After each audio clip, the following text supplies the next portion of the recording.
Kazuki Azuma and his twin sister Kaoruko live on a floating island called the Promised Land, home to giant mechanical beings known as Buranki. One day, they set off to see a Buranki on a nearby mountain. Azuma struggles to climb, but is encouraged by Kaoruko, who tells him to go home if it's too hard. After mustering his strength, he makes it to the top, where they finally catch a glimpse of Oubu, a dormant Buranki, but accidentally fall through a hole that opens up. Meanwhile, their father spends the afternoon fishing by a river. After catching plenty of fish, he returns home to find Azuma and Kaoruko, with whom he shares a close bond, playing joyfully. Soon, their mother, Kazuki Migiwa, arrives after gathering fruits from the farm. The twins cheerfully hug her, celebrating their 6th birthday, as their parents sing them birthday songs. Azuma excitedly blows out the candles, causing Kaoruko to pout. Later, they hear the sound of a Buranki and rush outside to investigate. While on a cliff, Azuma and his sister Kaoruko watch the Buranki from afar, as their mother, Migiwa, prepares a chai blast aimed at them. To their shock, the Buranki suddenly falls to the ground, causing Migiwa to cancel her blast. Feeling weak, Migiwa lies down while her husband comforts her, expressing concern for her health. He suggests she go to the surface for a checkup, but Migiwa refuses, citing the unstable behavior of the Buranki. Instead, she decides that their children should start learning to use Oubu the next day,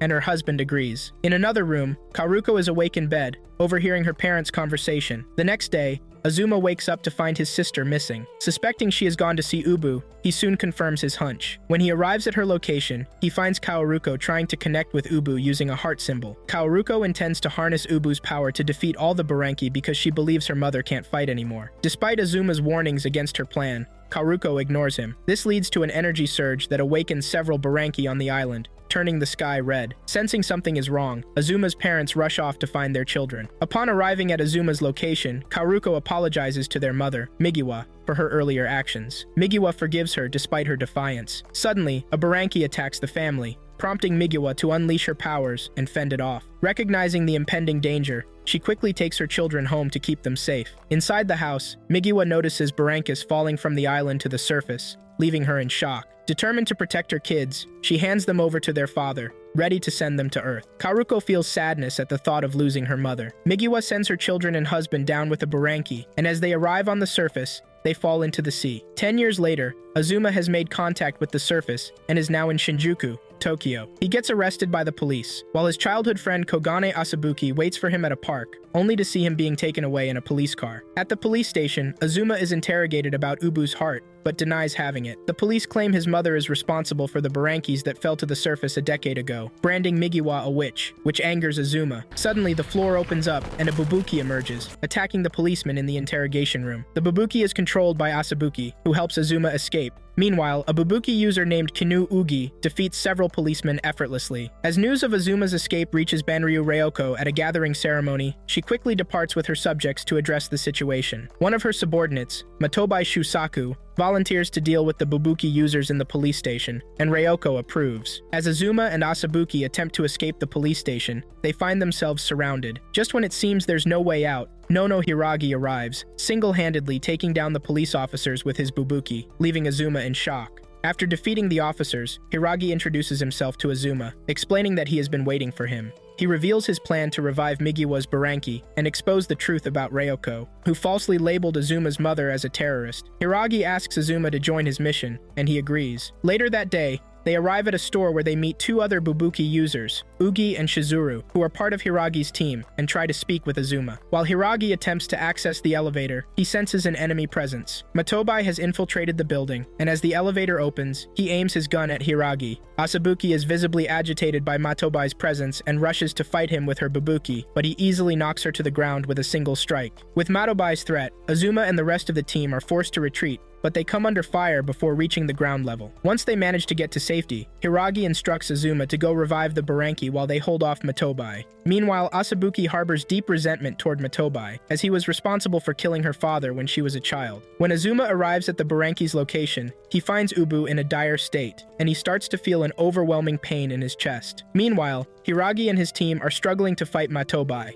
a skilled gunslinger who uses his Bubuki to fire energy blasts at them. During the intense battle, Asabuki spots an opening and delivers a powerful punch to Matobai, effectively ending their confrontation. After the fight, Hiragi and his team regroup and head to Azuma's location to revive Oubu. They find Oubu suspended in midair, in a skeletal condition. Seeing Oubu's state, Azuma feels that he cannot face his mother with the Buranki like this. Hiragi asks Azuma for the heart, believing he could wield it better, but Azuma refuses, which makes Hiragi furious. A discussion arises about Bubuki, and Asabuki asks Azuma if he has one. Since Asabuki herself does not possess a Bubuki, Hiragi and the team start to assume that Azuma doesn't have Oubu's heart either. Hiragi, suspecting that Azuma is lying, suddenly attacks him, thinking that his Bubuki will come out to save him. Azuma soon falls to his knees with the same painful sensation in his chest. Just then, Matobai arrives at their location, unleashing a barrage of gunfire at Hiragi and his team. After taking them down, he advances toward Asabuki, mocking her and threatening to kill her Bubuki. Despite the odds, Azuma stands up and challenges Matobai. He appears unfazed even when Matobai aims his gun directly at his head, which leaves Matobai shocked. In a fit of rage, Matobai slaps Azuma to the ground and turns his attention to Asabuki's Bubuki, intending to destroy it. In a split second, Azuma leaps in front of the Bubuki, taking the shot himself and causing a massive explosion. Miraculously, he survives because he possesses the heart, which protects him from harm. Azuma then levitates into the air and uses the heart to call all the Bubuki present at the scene, except for Matobai's. This creates a massive Buranki that captures the attention of civilians in the city. Azuma stands on the new Buranki's shoulder, while Hiragi and the rest of his team position themselves around it, controlling different parts of the creature. From a distance, police begin firing countless shots at the Buranki, but it sustains no damage, even under heavy fire. Hiragi takes control of the Buranki and directs it to eliminate the policemen shooting at them. But Azuma is displeased with his ruthless approach and warns him to reconsider. Just then, the skies part, and Reoko appears, landing with a red Buranki named Entei. Since Entei has lost the use of its arms and legs, Hiragi plans to exploit this weakness in combat. As the battle begins, Hiragi commands Oubu to deliver the first attack, landing several powerful punches on Entei with the combined effort of the team, gaining the upper hand as the fight continues. Fueled by rage over what happened to his father, Hiragi unleashes a series of powerful punches on Entei. In response, Reoko revives Entei and threatens to turn Hiragi and his team into skeletons. With a single, brutal strike, Entei sends Oubu crashing to the ground,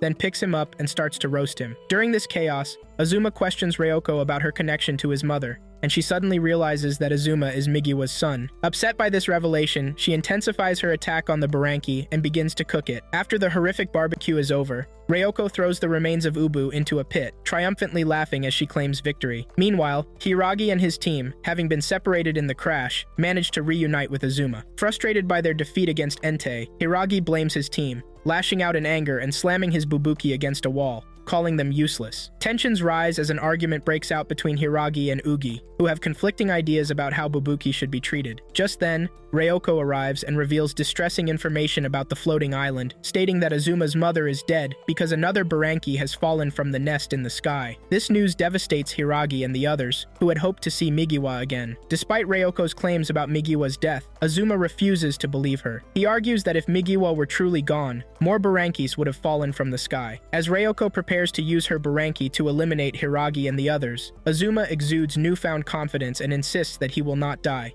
He begs his teammates to entrust their Bubuki to him so they can stand against Reoko and her Buranki. His confidence surprises the team, especially Ugi, who never expected such determination from him. Seconds later, Ugi and the others hand over their Bubukis to Azuma, creating a new Buranki. Initially, Oubu takes a brutal hit from Entei, but Azuma encourages the team to synchronize their attacks. This strategy pays off when Oubu delivers a powerful punch to Entei. To everyone's surprise, Reoko manages to withstand the blow, but she soon falters as Azuma amplifies the punch, even lifting it into the air. The battle concludes with Azuma collapsing from exhaustion, while Reoko escapes with Entei. Later, Reoko briefs Matobai about their next steps before she succumbs to unconsciousness from the battle. Meanwhile, Azuma and Hiragi flee the area with the rest of the team. About 10 years ago, just hours before Oubu reached the surface, a national state of emergency was declared, prompting evacuation plans for citizens. At that time, Reoko took the chance to combat the Burankis falling from the sky, instilling fear among the survivors with their incredible power. Despite defeating the Burankis,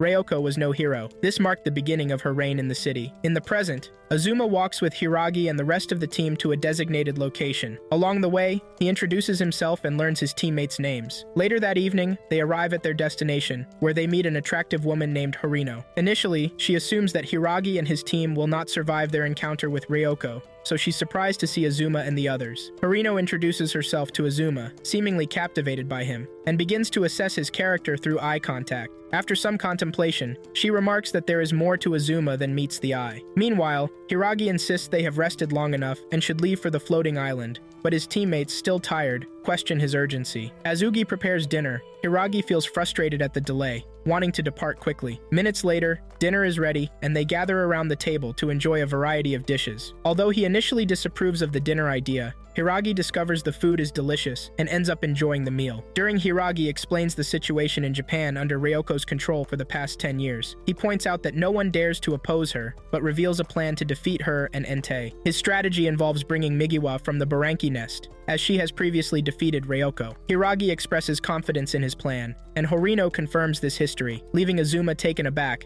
as he was unaware of such an event. Meanwhile, at Majiro Station, staff members monitor the activities of Bubuki users. Matobai, who is present, sips on beer, frustrating a staff member who compares him to a dim-witted guard dog. Moments later, while monitoring the screens, Matobai detects a Bubuki in stealth mode, shocking the others. When asked how he noticed it, he refuses to answer and exits the room. Once outside, he successfully locates Asabuki and ends with an unusual smile. Later that night, Horino guides the group to a facility that holds all the information about Bubukis. Although some Bubukis are present, she reassures everyone that they pose no threat because their eyeballs have been destroyed, rendering them unable to regenerate damaged body parts. Horino explains that the different Bubukis used by Hiragi and the others are part of Oubu's heart, passed down through generations of their families. Curious, Azuma wonders why Bubukis form contracts with their masters, but Horino admits she doesn't know. Hiragi then questions Azuma about why he fell from the sky with the other Burankis, especially since there was peace before that event. The question unsettles Azuma, and when Hiragi becomes aggressive, he drags Azuma outside to repeat the question. Azuma responds that it was his fault, which frustrates Hiragi. He then demands Ubu's heart from Azuma, but when Azuma refuses to hand it over, Hiragi attacks him, knocking Azuma to his knees. Just as Hiragi prepares to deliver a final blow,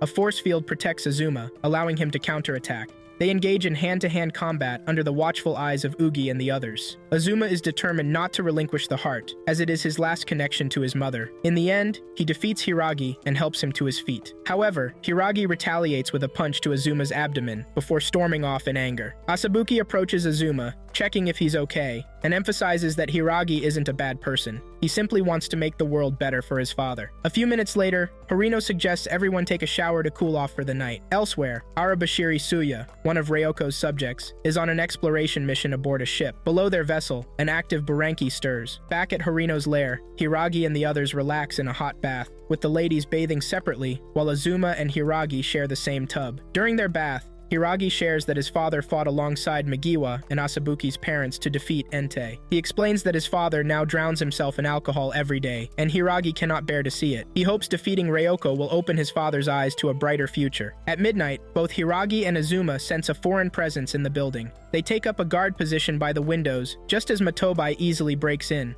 Moments later, Asabuki awakens to find Matobai in the room, her anger boiling over when she recalls how he killed her father. Filled with rage, she vows to make Matobai pay for his actions. The battle between Asabuki and Matobai kicks off as both sides launch their initial attacks. Asabuki struggles to keep up and is soon thrown to the ground. Just as Matobai prepares to deliver a finishing blow, Azuma arrives just in time to save her with his shield. Hiragi and the rest of the team gather to confront Matobai. When Azuma attempts to use Ubu's heart to summon the Buranki, he fails, as Matobai possesses Entei's heart. Matobai then mentions the legendary Bubuki battles between users. Meanwhile, a Bubuki user named Tsuwabuki Akihito sits alone in his chambers. Outside, Suya aims an energy blast at the building, but Akihito's incredible defense neutralizes it. It becomes clear that the two are familiar with one another. In their conversation, Suya informs Akihito that Reoko has begun the Bubuki battle and hints that a person of interest is involved, piquing Akihito's curiosity. Back at the fight, Matobai declares Asabuki his opponent, since they wield the same type of Bubuki. A green device appears on both their hands, signaling the start of their battle,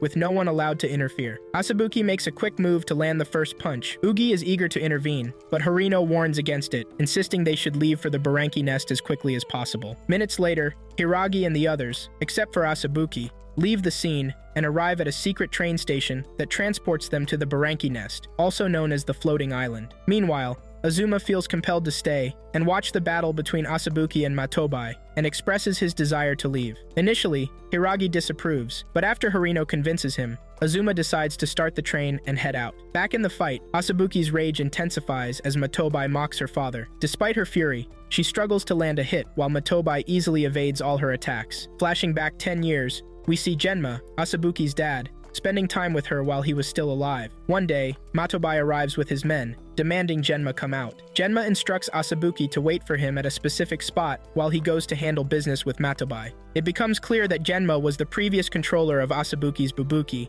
and Matobai seeks to settle the legendary Bubuki battle with him. As Genma refuses to fight, Matobai grows agitated and threatens to kill him. Just as Matobai is about to pull the trigger, Asabuki steps out from her hiding spot to meet her father, shocking Matobai. He realizes that Genma is trying to hide because he has a daughter. Despite the revelation, Matobai still aims his weapon at Genma. In response, Asabuki screams, unwittingly drawing out her Bubuki, which then attacks Matobai. At this moment, Asabuki has little understanding of what a Bubuki is or how to control it. Matobai, sensing the threat, fires shots at the Bubuki, restraining it on the ground. Afterward, Genma requests to change locations and instructs his daughter Asabuki to stay put. Moments after Genma leaves, Asabuki hears a gunshot and goes to investigate. She finds her father lying on the ground, blood seeping from his wounds and his consciousness fading. Tearfully, she realizes he is near death, and she screams in anguish as he dies. In the present, Asabuki lies weakened on the floor after taking substantial damage from Matobai. He aims his weapon at her Bubuki's eye, poised to deliver a fatal blow, but Azuma arrives just in time to intervene. Matobai is frustrated by Azuma's interference, but Azuma spots loopholes in the rules and exploits them to his advantage. Upset, Matobai fires numerous shots at Azuma, weakening and ultimately deactivating his shield. As Azuma falls to the ground, Asabuki finds new strength and grabs Matobai's hands with her Bubuki, threatening to break them if he pulls the trigger. Despite her determination, Matobai aims his gun upwards and fires multiple bullets at her. Just then, a train hurtles toward Matobai, and he stretches out his hands to stop it from crushing him. As the train's intensity bears down on him, Matobai realizes he must abandon his battle with Asabuki to save his own life. The outcome of Matobai's lost battle against Asabuki leaves his gun, which is a Bubuki, temporarily useless. Meanwhile, Hiragi and the rest of the team are on the train heading to their next destination, the floating island. Asabuki clutches a photo her father gave her before his death, featuring an image of the floating island. She shows it to Azuma, sharing that her dad always dreamed of going there. Minutes later, Suya boards the train and initiates his Bubuki battle with Ugi. For an unknown reason, Ugi appears furious at the sight of Suya and fights fiercely against him. It becomes clear that they have a history together, as Suya uses his ring to project a memory from the past during their combat. As the battle progresses, Azuma attempts to intervene but is swiftly overpowered by Suya's superior skill. After Ugi catches her breath, she instructs Azuma to stop fighting and assures him that she will handle Suya alone. Once Azuma and the others move off the top of the train, Suya resumes his battle with Ugi, seeming to relish the confrontation. He positions himself awkwardly close to Ugi, which raises Hiragi's suspicions about Suya. Using his Bubuki, Suya triggers more memories for Ugi. The scene flashes back to a time when some policemen accosted Ugi, believing she possessed a Bubuki. Their treatment of her is harsh, prompting Suya to arrive and beat the officers, saving Ugi in the process. When Ugi discovers that Suya is a Bubuki user, she is shocked and insists that she does not have a Bubuki and never would use one, even if she did. As the brief conversation concludes, Suya walks away. She snaps out of it and warns Suya to stop showing her these troubling memories. Meanwhile, Asabuki finds Azuma and informs him that Harino needs his attention. Back in the ongoing battle between Suya and Ugi, Suya activates his Bubuki once more, triggering another memory for Ugi. In this memory, several years earlier, Ugi regains consciousness mid-air, finding herself plummeting through the clouds. Suya, also falling, reveals that he was working undercover for the government. He apologizes to Ugi for involving her in his troubles, explaining that his identity was compromised by the enemy, who rigged his aircraft to explode, leading to their current descent. In the present, Ugi is furious about Suya's past deception. She feels enraged that she once believed his lies, but Suya counters that she was able to use her Bubuki when they first met. Meanwhile, Azuma and Hiragi arrive at Horino's location on the train, receiving urgent information that the Buranki that fell into the ocean has awakened. Noting the threat of destruction to a nearby city, Azuma suggests they head to the city before the Buranki strikes. Initially, Hiragi resists Azuma's decision, but Azuma convinces him of the urgency. Seconds later, Hiragi and Azuma climb to the top of the train, where they discover that some of the ropes securing Oubu's parts have come loose. Hiragi quickly quickly uses his spear-shaped Bubuki to secure one of the ropes, preventing Oubu's parts from falling. Back in the battle against Suya, Ugi starts to remember her past as she fell from the sky under Suya's influence. A couple of thousand feet above sea level, Suya hands Ugi an object meant to serve as a parachute and lets go of her hand. The thought of Suya falling to his death troubles Ugi deeply, prompting her to summon 2 Bubukis for assistance. One of the Bubukis descends to help Suya reach the ground safely. In the present, Ugi is furious because Suya's actions in the past were a ploy to make her summon her Bubukis. At Ubu's location, Azuma struggles to strengthen one of the ropes by himself,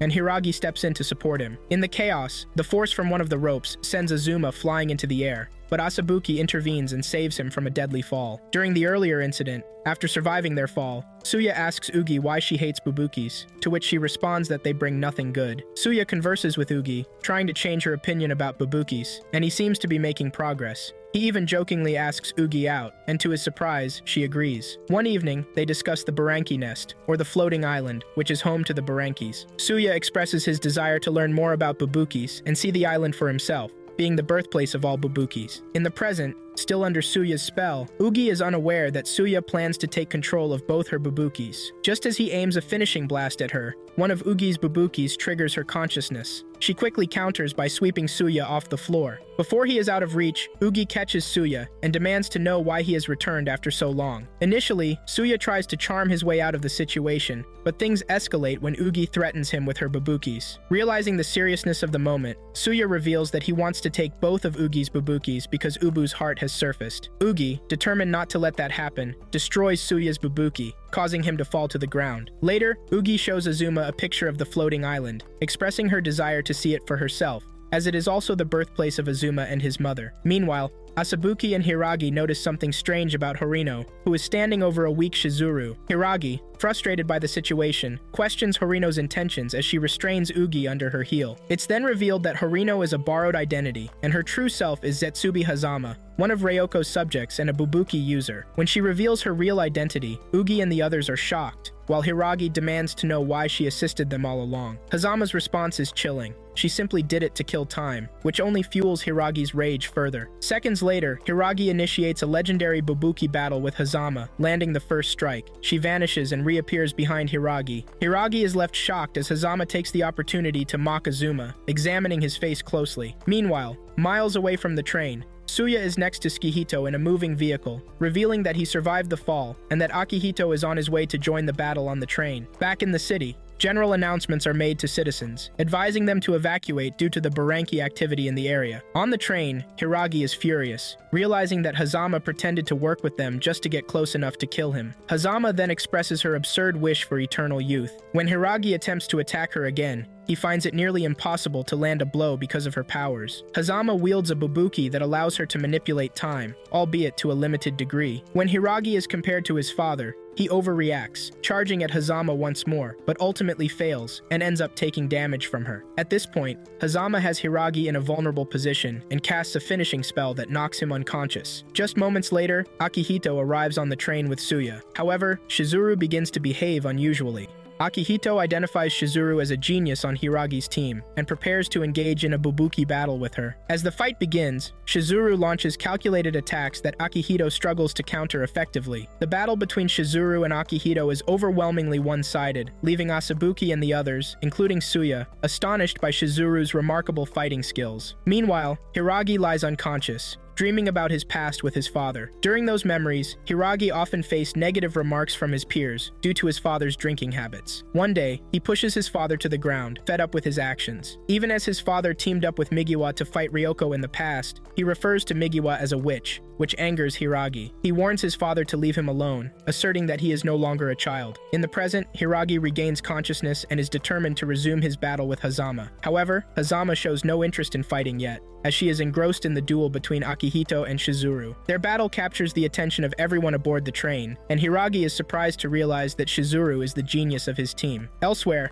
Matobai meets with Reoko at her home, and notices something unsettling about her demeanor. After a short time, Reoko returns to her usual self and emphasizes the need to eliminate the Buranki. At the end of their conversation, Matobai apologizes for losing his battle against Asabuki, and vows to make up for his shortcomings. Back on the moving train, Shizuru continues to fight Akihito Akihito effortlessly, launching multiple attacks. The battle goes on for a while until Akihito successfully blocks one of Shizuru's fierce strikes. It becomes apparent that they are familiar with each other, as Akihito looks genuinely pleased to see Shizuru, even amid combat. In a flashback, we see Akihito visiting Shizuru's mother, who is his sister. During that visit, Shizuru behaves strangely, causing her mother considerable concern. She draws the same picture every day, but her mother struggles to comprehend its meaning. Later that day, Akihito arrives at Shizuru's door and attempts to communicate with her. A few minutes later, as he turns to leave, Shizuru slips a note under the door for him. The note features the same drawing she's been working on, but when Akihito studies the other drawings closely, he realizes that Shizuru has been trying to convey a secret message. Her mother desires for Shizuru to be a typical child, but Shizuru feels incapable of being one. She sees herself as a stone, and Akihito encourages her to embrace her uniqueness and be the best version of herself. In the present, Shizuru looks fatigued after a tough fight with Akihito. Suddenly, the Buranki that had crashed into the sea approaches the train's position, leaving Azuma shocked. The train crashes as it attempts to navigate a route, causing Azuma and the others to fall to the ground. As the events unfold, Shizuru struggles to effectively use her Bubuki against Akihito, putting her at a disadvantage. Overwhelmed with emotion, she falls to her knees and begins to weep. Akihito attempts to console her, but his words do not sit well with Hiragi, who then orders Shizuru to fight back. However, she remains frozen in place. Hazama, present at the scene, laughs at Hiragi and mocks him, inciting his anger. Determined to prove himself, Hiragi charges at Hazama once more, convinced he will win this time. Initially, Hazama dodges his attack and counters with a strike that knocks Hiragi down. Undeterred, he quickly gets back on his feet, ready to continue the fight. During their exchange, Hiragi says something that triggers Hazama, prompting her to lose focus.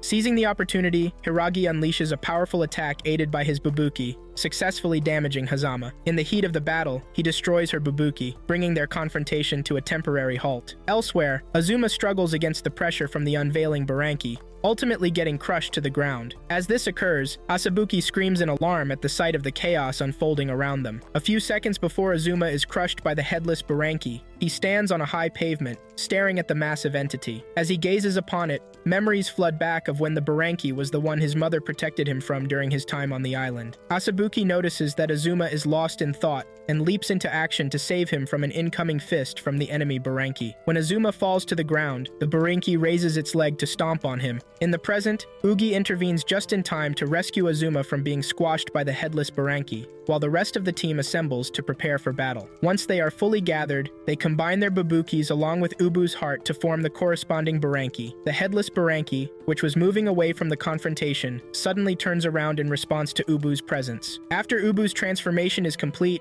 Hiragi and the rest of the team find themselves better synchronized with their Bubukis, even while inside Oubu. They join hands, channeling their energy to make Oubu engage in battle with the headless Buranki. The clash begins as Oubu throws a powerful punch. However, the punch proves ineffective. The loss of a limb is felt acutely by Azuma, as he is the heart of Oubu, leaving Hiragi and the others in shock at their enemy's immense strength. In a single retaliatory strike, the headless Buranki defeats Oubu. After Ubu's defeat, the headless Buranki begins to move away from the scene while Hazama and her remaining team analyze their next steps. Meanwhile, Azuma regains consciousness after passing out from the intense battle. Concerned for him, Asabuki checks to see if he is in pain. Azuma quickly gets to his feet and rushes in the direction of the headless Buranki. In the heart of the city, Reoko prepares for battle as her Buranki is en route to Hazama's location. Her subjects, who are currently at the site of the headless Buranki, deliberate on their strategy against the enemy. Shortly after, Matobai arrives, providing them with objects that shapeshift back into their former Bubukis. In a coordinated effort, all of them, excluding Hazama, launch synchronized attacks against the headless Buranki. Meanwhile, Azuma confronts Hazama, demanding to know why she misled his team. Their conversation reveals that Hazama believes Oubu failed because Azuma was unable to tap into his true potential. She acknowledges that Azuma is experiencing pain, as he is attuned to Ubu's suffering, a connection she understands because Reoko experiences the same sensation. As the battle rages on, the headless Buranki effortlessly defeats Suya and the others, displaying no signs of damage despite their best efforts to fight back. Suddenly, a portal opens above the Buranki, altering the gravitational field in the area and pulling some of the soldiers into mid-air. Fortunately, Azuma and the other Bubuki users are not affected due to the protective force field surrounding them, allowing them to remain grounded surrounded amidst the chaos. As the situation deteriorates, Reoko arrives with her Buranki, Entei, prepared to face the headless Buranki. A fierce battle ensues as Reoko takes full control of Entei to deliver the first strike. However, the headless Buranki quickly recovers from the hit and swiftly counters, overpowering Entei and sending him crashing to the ground. Entei is at a severe disadvantage, fighting without his limbs, which were destroyed by Migiwa in the past. Despite the odds, Reoko reevaluates her situation and resumes her battle against the headless Buranki, managing to endure damage. Blood drips from her head, but she laughs through the pain, delivering powerful punches to her enemy using Entei. Suya and his team grow increasingly concerned for Reoko, fearing that if she continues fighting at this pace, she may not survive. With this in mind, Hazama urges Hiragi and his team to lend their Bubukis so that they can function as limbs for Reoko during the fight. Initially, Hiragi is hesitant, but recognizing the peril the world faces, Azuma agrees to the plan. Once Entei receives the borrowed limbs, he gains the upper hand in the battle, with Reoko energetically controlling him. She revels in the power of fighting with complete limbs once again. The headless Buranki, sensing the change in momentum, turns to observe that Entei is still ready for battle. After exchanging ferocious attacks, Entei comes out on top, tearing the headless Buranki in two, leaving Azuma and the others in awe of Reoko's strength. Following her victory, Reoko floats away, and the borrowed limbs detach from Entei. Later, at sunset, Asabuki weeps over her Bubuki, which was burned in the aftermath of Reoko's fight. The rest of the team shares in her grief, and Hiragi notes that they can no longer use their Bubukis in their current state. As Azuma walks away from the scene, Asabuki inquires about their next objective. Hiragi expresses his disillusionment, feeling that everything is over due to Hazama's betrayal. In a moment of discovery, Azuma finds a secret pathway on a holographic map that leads to the floating island. Hiragi hesitates upon seeing the map, unsure of following it. However, Azuma encourages him to trust the map and proceed to uncover where it leads. Elsewhere, a man quietly observes the earlier battle between Entei and the headless Buranki. After witnessing the powerful clash, he speaks to his team about the current state of affairs in Japan, stressing the need to restore balance to the world. His team consists of both ladies and gentlemen, all of whom are Bubuki users. The following day, Hiragi is on a train when he notices a young teenage boy named Epizo Evans walking along the train tracks with a headset on. The loud music blaring in Evans's ears prevents him from hearing Hiragi's train horn. Hiragi forcefully applies the brakes to prevent a tragic accident. Just as the train is about to collide with Evans, he leaps to the side of the tracks, narrowly escaping harm. After the train comes to a stop, Hiragi steps out to check on Evans, who is lying on the ground, nearly unconscious. Minutes later, Evans regains consciousness and begins to display signs of hyperactivity. He excitedly introduces himself to Hiragi and the others, while Azuma reveals his own identity. Curious, Ugi questions Evans about why he did not evacuate the area like the other residents. It soon becomes clear that Evans is unaware of the situation unfolding in the city, which explains his carefree wandering. When Evans learns that Hiragi and his team are on a journey, he jumps with excitement and expresses his desire to join them. Azuma tries to explain that joining their group would put Evans's life at risk, but the sight of danger only excites the young boy. Unbothered by the potential peril, Evans remains eager to become part of Hiragi and Azuma's adventure. Elsewhere, two twin sisters, Gianna and Lyudmila, discuss Reoko's role in the recent Buranki battle. Both sisters are Bubuki users, and they strategize about their next steps in the ongoing conflict. Later that afternoon, Matobai interrogates a Russian Bubuki user about his presence in the building. Suddenly, an explosion shakes the structure near the vault, revealing that the Russian boy was merely a decoy meant to distract Matobai. An unidentified Bubuki user successfully steals a Buranki's heart that had been secured in the building, leaving Matobai visibly frustrated. Meanwhile, on the train, Evan starts flirting with Asabuki, which irritates Hiragi. As tensions rise, a Bubuki user named Wargla Hara begins firing shots at the train as he descends a high cliff. In a surprising revelation, Evans admits to being aware of the Burankis as he possesses a heart himself. He suddenly collapses in pain, complaining that his Buranki's heart has stopped beating, leaving Azuma speechless. Evans then struggles to his feet and declares that he wants Azuma's heart as a replacement. As Hara continues to shoot at the train, Evans tumbles out, but a Bubuki comes to his rescue, helping him reunite with his team at the top of the cliff. Once at the cliff's edge, Evans encounters three Bubuki users, Luis Garcia, Farah Umlauf, and Domina Dorsey, who immediately engage Hiragi and the others in combat. Ugi, intrigued by the situation, asks for the identities of her opponents. Each of them possesses a Bubuki linked to a Buranki called Megalara. Her opponent, Farah, takes advantage of this and easily defeats Ugi after a brief but intense physical confrontation. Minutes later, Azuma arrives at the battle arena, eager to join the fight. Luis is taken aback, as he never expected the Heartbearer to enter combat. Hiragi takes the first strike against their opponents, creating an opening for Azuma to deliver a powerful finishing punch. He suddenly realizes that he cannot access Ubu's heart. Meanwhile, Shizuru sits alone on the train, reflecting on what Akihito had told her earlier. Just then, Gianna and Lyudmila arrive at the scene,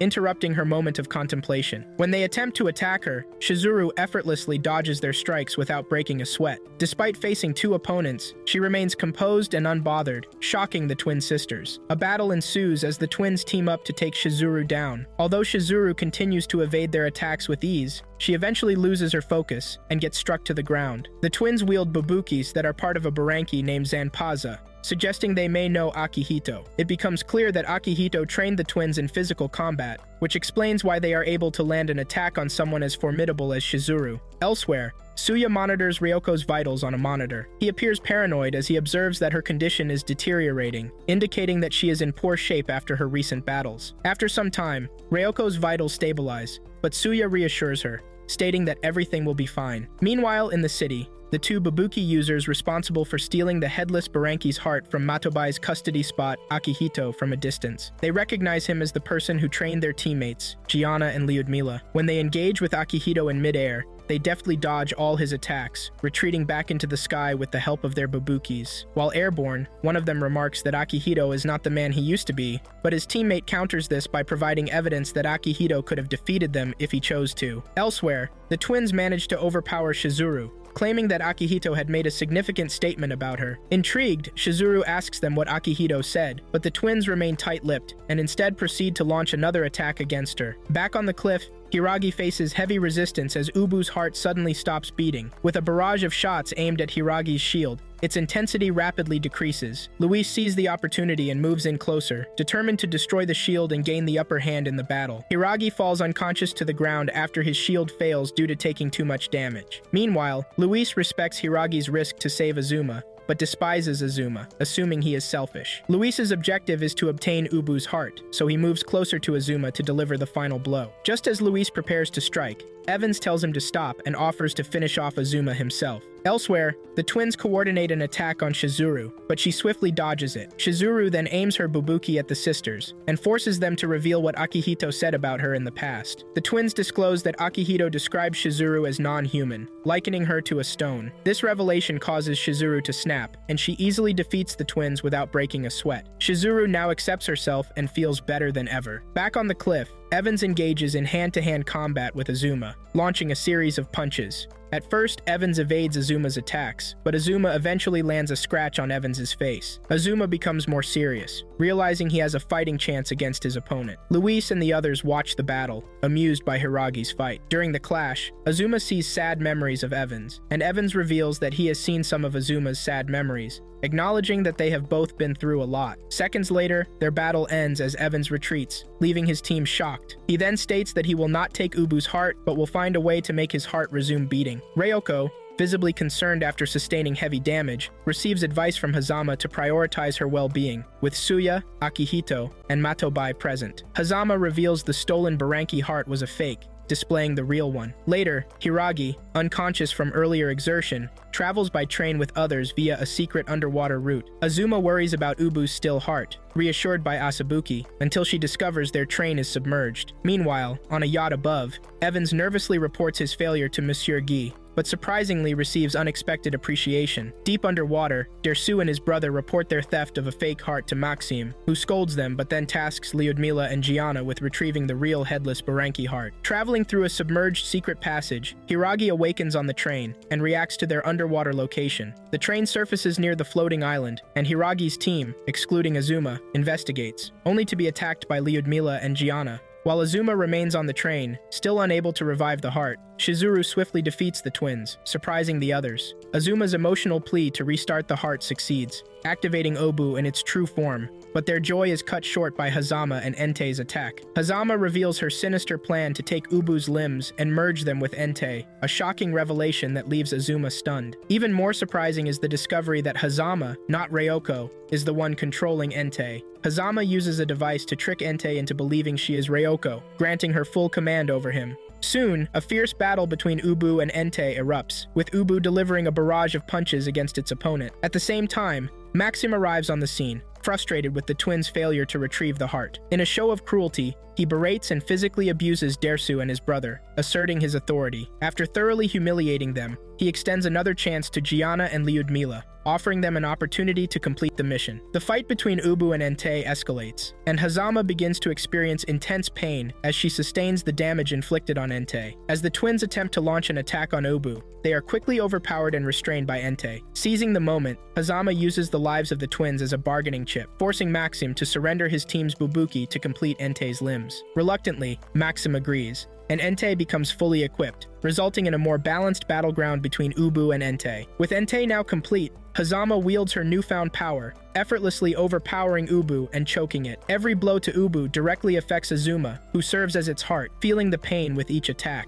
Nearby, Evans shouts out a desperate message to Azuma, urging him to break the heart. At first, the suggestion seems reckless, and Hiragi expresses strong opposition to the idea. However, recognizing Evan's willingness to risk his life to deliver the message, Azuma decides to trust him. With support from Hiragi and the rest of the team, Azuma attempts to break Ubu's heart. After a concerted effort, they manage to shatter the outer shell of the heart, revealing a smaller heart within. This smaller heart ascends with Azuma into Ubu's skull, signaling a transformation. Hazama, noticing the shift in Oubu, quickly realizes that Azuma has taken control from within the skull. A look of terror spreads across her face as Oubu begins to upgrade to its true form. As Oubu ascends towards the floating island via a newly appeared vertical pathway, Hazama becomes furious. Desperate to prevent Oubu from reaching the island, she launches an attack using Entei. However, Ubu's power repels her, causing a backlash that results in Entei's heart falling. During this clash, Azuma maintains control of Ubu's brain, but something unexpected occurs. A jelly-like fluid begins to rise from the base of the skull, enveloping Azuma as he struggles to maintain control. Meanwhile, Hazama regains consciousness aboard a boat and discovers that Suya has saved her. Reflecting on her painful experience with Entei, Hazama gains a new understanding of the suffering Reoko endures while using him. Suya, still deeply concerned for Reoko, expresses his desire to find a way to free her from the pain that Entei inflicts. Before Suya departs, Hazama expresses her gratitude for saving her life. Elsewhere, Mataobai receives a message on his phone. Before leaving his room, he mentions needing to repay a debt to Genma, Asabuki's late father. Back in the atmosphere, Oubu, with Hiragi and the others aboard, ascends to the floating island. Upon reaching the island, Hiragi and the rest of the team exit Oubu. Noticing a strange change in him, Azuma remains trapped in the skull. Just then, Migiwa arrives on top of Oubu and successfully releases her unconscious son from the skull. Hiragi and the others are shocked by Migiwa's unexpected arrival. 3 days later, Azuma regains consciousness, and Asabuki is overjoyed to see him awake. Azuma is initially confused, unaware that he had been unconscious for so long. After receiving confirmation from his team, he's reunited with his mother, Migiwa, and embraces her warmly. Overwhelmed by emotion, Migiwa holds her son, grateful to see him again after 10 long years. Later, Migiwa takes Azuma and the others on a tour of the island, allowing them to appreciate its beauty and admire the landscapes. During this sightseeing trip, Hiragi repeatedly attempts to ask Migiwa about his father. Each time, Migiwa skillfully diverts the conversation, preventing him from getting his questions out. Even that evening, when Hiragi gathers the courage to try again, Migiwa distracts him by offering food just as he's about to speak. The following day, Hiragi and the rest of the group immerse themselves in a series of fun activities around the island, enjoying a much-needed reprieve from their previous ordeals. That evening, Hiragi has an awkward conversation with Ugi, questioning her about her past relationship with Suya. His bizarre line of questioning irritates Ugi, causing her to leave in anger. Meanwhile, Asabuki and Azuma meet at a cliff, taking a moment to talk about the island. Grateful, Asabuki thanks Azuma for bringing her to such a beautiful place. Just as she attempts to get closer to him, an explosion in the distance catches Azuma's attention. The source of the explosion turns out to be Maxim, a Bubuki user, who is on the island with his team. Additionally, Luis and his team are also present on the island, seemingly harboring ulterior motives of their own. Back at Migiwa's house, Azuma and the others notice the island engulfed in flames. The situation escalates when Suya suddenly emerges from the woods and approaches Migiwa and the group. He reveals that he was able to reach the island because Azuma had unintentionally opened the pathway for him during Ubu's ascent. Around a decade ago, Suya tended to Ryoko's wounds after a fierce battle, but despite his care,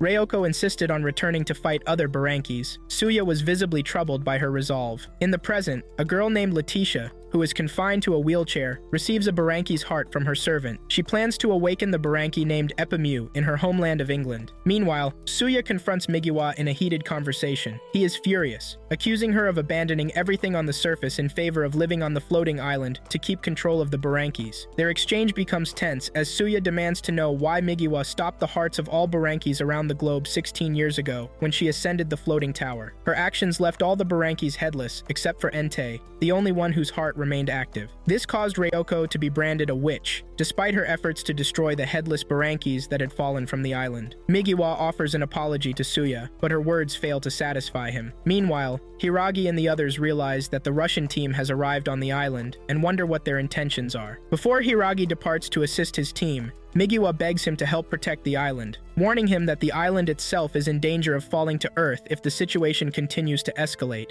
As tensions rise, Asabuki and Ugi engage Suya in combat, coordinating their attacks to land significant blows. Simultaneously, Gianna and Lyudmil regroup with Maxim, who has set off explosions around the island. The twins are stunned to learn of Maxim's plan to bring the island crashing down onto Earth, knowing it could spell disaster for the planet. However, Maxim dismisses their concerns, indifferent to Earth's fate. He believes humanity has already taken all it can from the planet. In the midst of this, Shizuru intervenes and faces off against Dorsu and his brother, defeating them effortlessly. As the dust settles, Azuma arrives at the scene to join the fray. Meanwhile, at Hiragi's location, he finally confronts Migiwa about abandoning his father. Migiwa reveals that Hiragi's father lost his abilities to control his Bubuki, making him vulnerable in battles. To protect him, Migiwa chose to keep him out of harm's way. This revelation helps bridge the emotional gap between them, and Hiragi finds closure before joining Migiwa at another location on the island. Back at the battle with Suya, Asabuki, and Ugi, Suya emerges victorious,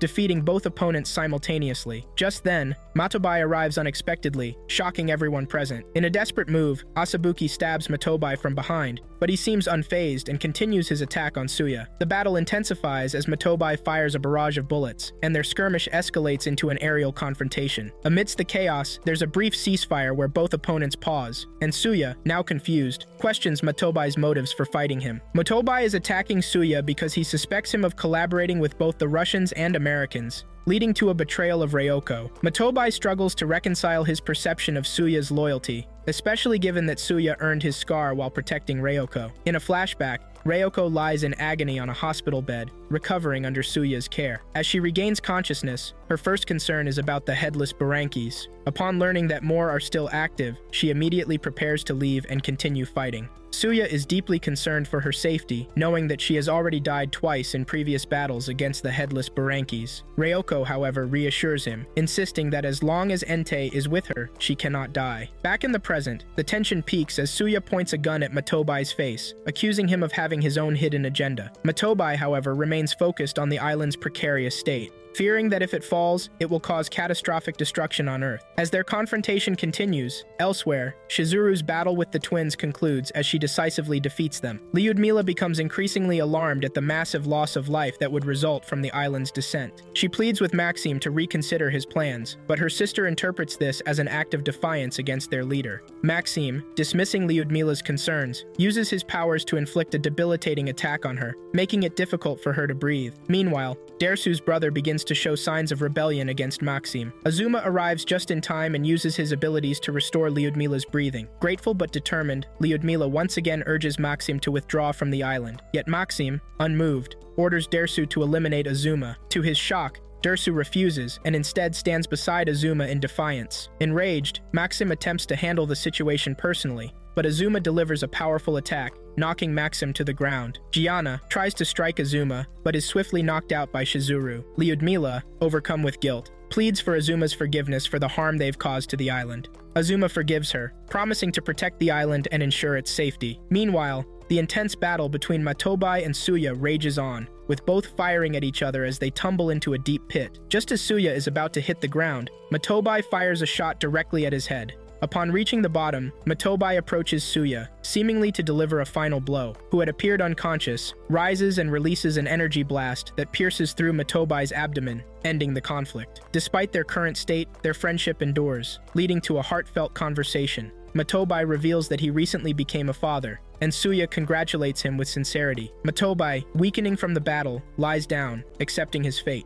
He then confesses that he once intended to destroy Asabuki's Bubuki, believing that doing so would allow her to live a normal, happy life. But over time, he realized that Asabuki had already found happiness within her team. Elsewhere, Akihito and Hazama stand together, surveying the flames consuming part of the forest. They reflect on Maxime's intentions, baffled by his desire to destroy the island. As the situation unfolds, Reoko arrives on the island, commanding Entei. She captures Migiwa in Entei's hands, intending to burn her alive just as she did once before. From a distance, Azuma watches in horror, shouting in desperation as he fears for his mother's life. Several decades ago, Reoko inherited Entei's heart from her mother, but at that time, she was given a grim prognosis of having only about 3 years to live. Driven by her limited time, Reoko resolved to leave a significant impact on the world. During this period, she confided in her close friend Migiwa, and it became clear that they shared a strong bond. Migiwa surprised Reoko by revealing that she had a boyfriend, which left Reoko visibly taken aback, as it was unexpected news. A few days later, Migiwa received reports from her subordinates that Reoko and her followers had instigated a revolt in the city. Determined to confront Reoko personally,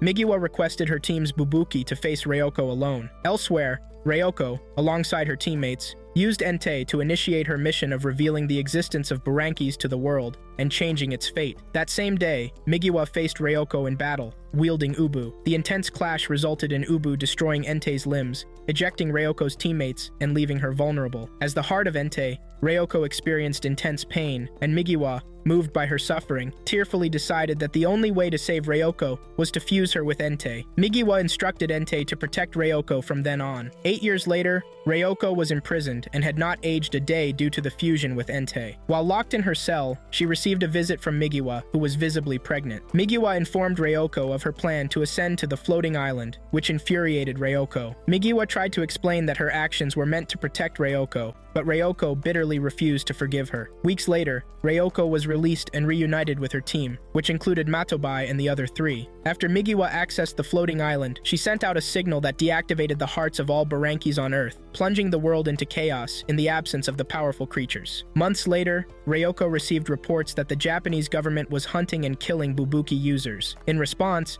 she ordered Akihito to destroy a convoy of heavily armored tanks. Akihito carried out the mission with precision, using his powers to dismantle the tanks. Afterward, Reoko praised him for his efforts. That night, the Prime Minister of Japan returned home only to be confronted by Reoko and her followers. The living room was filled with blood-stained coffins, a grim message for his role in authorizing the hunt for Bubuki users. Terrified, the Prime Minister attempted to shift blame, claiming it was a cabinet decision, and pleaded for his life. During the confrontation, Ichitu Kotetsu, the Prime Minister's secretary, arrived and was horrified by the scene. Reoko offered to make Kotetsu the new leader of Japan, intending to use him as her puppet. In the present, the floating island situation worsens as it loses altitude and begins descending toward Earth. Reoko attempts to burn Migiwa alive using Entei, but Migiwa creates a force field to protect herself. Despite the shield, the intense heat inflicts damage on Migiwa. Azuma, determined to save his mother, arrives with his team in Oubu, but Entei's powerful attacks send them crashing to the ground. Meanwhile, nuclear missiles are launched toward the island.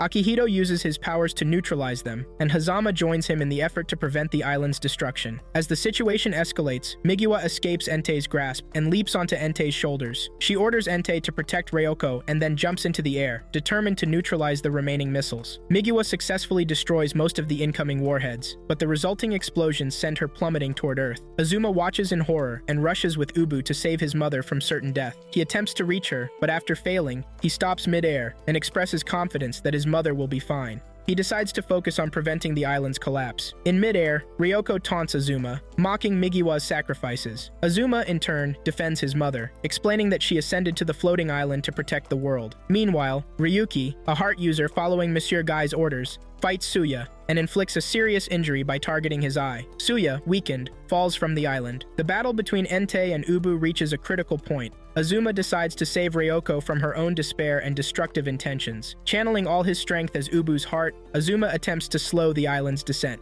With a final power boost from the heart, he engages Ubu's full thrusters and successfully directs the island to land safely in the ocean. A few years ago in Norfolk, England, a woman named Letitia was in a wheelchair outside a castle. She heard from her associate Moses that Monsieur Guy wanted to meet with her. After meeting him, Letitia used her Buranki, Epimu, to battle a headless Buranki floating in the sea in London. Her team successfully defeated it, impressing Monsieur Guy. 2 weeks later, after an event known as the Fall of Treasure Island, Hiragi and the team, except for Azuma, traveled through Taiwan. The women admired the city's beauty, except for Shizuru, who was more interested in a diamond she saw in a book. Azuma wasn't with them because of issues with Taiwan's immigration in Tokyo, so he was on a different flight and would arrive later. Stuck in traffic, the group watched a news broadcast in their taxi showing a headless Buranki at the international airport where Azuma was arriving, making them anxious. They urged the driver to rush to the airport, despite the traffic, and soon left the taxi to head there using their Bubuki. At the airport, Hiragi and his team see 4 Bubuki users fighting a headless Buranki.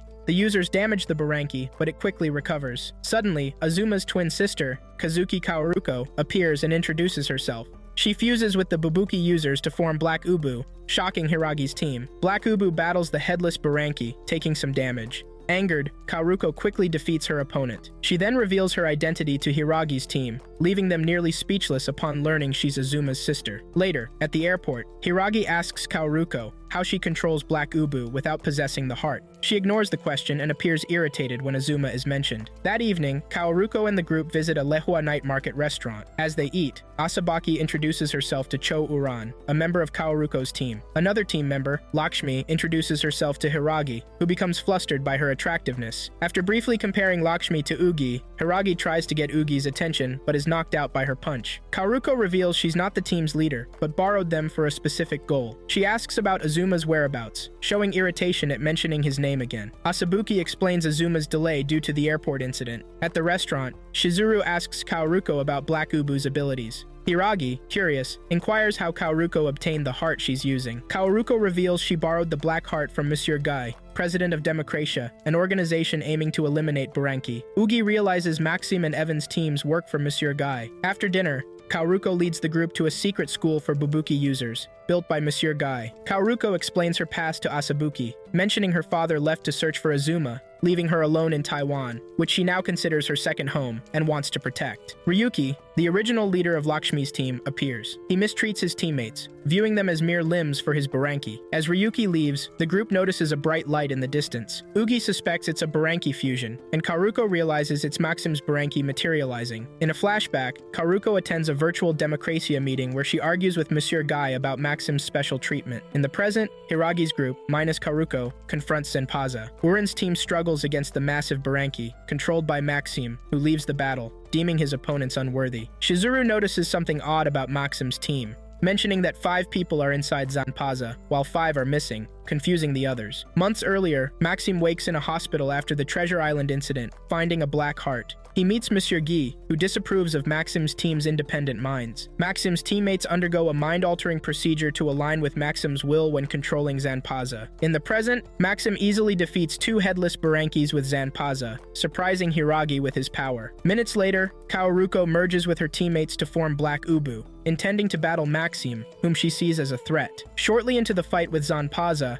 Black Oubu is knocked down by an attack. Kaoruko reveals she fights for recognition from Monsieur Guy. Maxim mocks her and reveals that Monsieur Guy plans to explore a comet passing over Earth. Shocked, Kaoruko connects this to Treasure Island. Zenpaza then attacks Black Oubu, causing it to split and Maxim's team to vanish. Azuma soon arrives and shares a meal with Hiragi and others, then talks to his sister, who behaves oddly. During their conversation, Kaoruko admits she planned for Treasure Island to fall, shocking Azuma. She confidently believes Migiwa survived, comparing her to a witch, which angers Azuma, leading him to warn her not to speak about their mother like that. Kaoruko is confident her dad is alive, believing the barrier on Treasure Island will protect him. She plans to find him and prove it to Azuma. In the midst of their conversation, Maxim appears with Zenpaza, aiming to fight Azuma due to their past encounter. He attacks, forcing Azuma and his sister to flee. As they escape, Azuma saves his ungrateful sister from falling. Azuma then merges with his team into Oubu and fights Zenpaza. Maxim is driven by rage, seeking revenge on Azuma for past events on Treasure Island.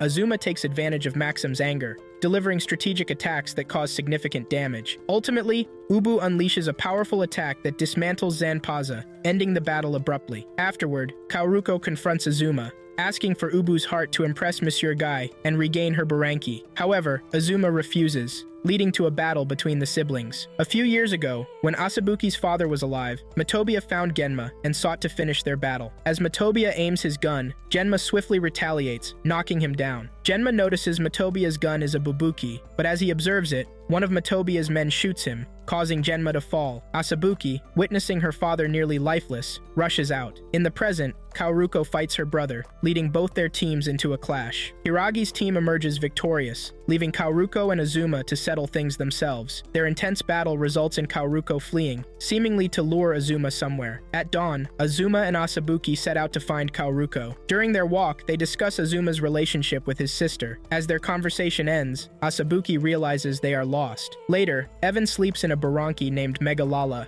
his face doodled with funny figures, amusing Farah. Waglula and Domina sleep as well, and despite Luisha's attempts to wake them, he fails. Meanwhile, the sleeping teammates wake up when another headless Buranki emerges from the sea and attacks Megalala. Evans takes control of his Buranki and launches a strategic attack, quickly ending the battle. Elsewhere, Monsieur Guy notes that 90% of the Burankis in North America have been destroyed. Standing beside him, Hazama, in Harino's form, watches the screen. Monsieur Guy discusses experiments involving Entei, expressing dissatisfaction with the results and suggesting practical tests with an unidentified, qualified heart user. In another scene, as it drizzles, Asabuki and Azuma take shelter under a shed. Asabuki talks about her past with Kaoruko. When she mentions Kaoruko's desire to see her dad, Azuma reveals he is dead, leaving Asabuki speechless. Matobai soon appears, seeking their help, but Asabuki is the last person willing to assist him. She attempts to attack Matobai, but Azuma restrains her. Matobai asks Azuma to help save Reoko, shocking Azuma, as he thought Reoko died when the island fell. Matobai reveals that Reoko is captive under Monsieur Guy. This news angers Asabuki further, and, unconcerned about Ryoko's situation, she attacks Matobai, infuriated by his presence. As Asabuki tries to fight Matobai, she notices he doesn't fight back and questions why. Matobai then tells her about her father's death, revealing that it was one of his men who shot Genma, not him. When Genma was shot, Asabuki, believing Matobai was responsible, attacked him and his men with her family's Bubuki. Matobai subdued Asabuki and attempted to destroy the Bubuki, thinking it would help her. His shot only scratched the Bubuki's eyes, and Asabuki managed to escape with it. In the present, despite hearing the truth, Asabuki still blames Matobai for her father's death. In her anger, she attempts to kill him with her Bubuki, but stops, unable to go through with it, and breaks down in tears, with Azuma comforting her. After the rain stops, Asabuki tells Matobai that she won't speak of killing him, but will never forgive him. She then runs to rejoin the team with Azuma following. Meanwhile, Monsieur Guy observes the state of Treasure Island, noting it remains undamaged at the ocean floor. He talks to Kaoruko about her status as a heart user, revealing she is the perfect fit for Entei, making her happy about operating her Buranki. Entei now has limbs, giving Kaoruko a significant advantage in combat. The following day, Kaoruko tests Entei over the ocean while Monsieur Guy monitors her vitals. He assigns her a task to eliminate a traitor within his organization, who is a Bubuki user. Initially uncomfortable with the assignment, Kaoruko agrees to do it as it's a direct request from Monsieur Guy. Later, Hiragi and the team wait for Matobai at a designated spot. Matobai arrives with a large airship to help them travel to France to save Reoko, who is held by Monsieur Guy. Matobai explains that Monsieur Guy, the president of Democratia, seeks global control over Burankis. He asks for Azuma's help in the rescue, and Azuma agrees in exchange for help rescuing Kaoruko from Monsieur Guy's influence. Following the events at Treasure Island, Ugi assumes Matobai's teammates are dead, feeling pity for him. However, Matobai surprises everyone by revealing Suya and the others are alive and well. After discussing his teammates' possible whereabouts, Matobai takes control of the airship to fly the team to their destination. At sunset, Maxim sits in the woods with his team. Usually narcissistic, he surprises them by showing concern, discussing his previous battle with Oubu and the lessons learned from it. At that time, Maxim believed he could win the fight because his teammates' consciousnesses were sealed, allowing him to fully harness Zanpaza's powers alone. However, the outcome taught him that he needs his team in the right state of mind to succeed. As he shares this realization,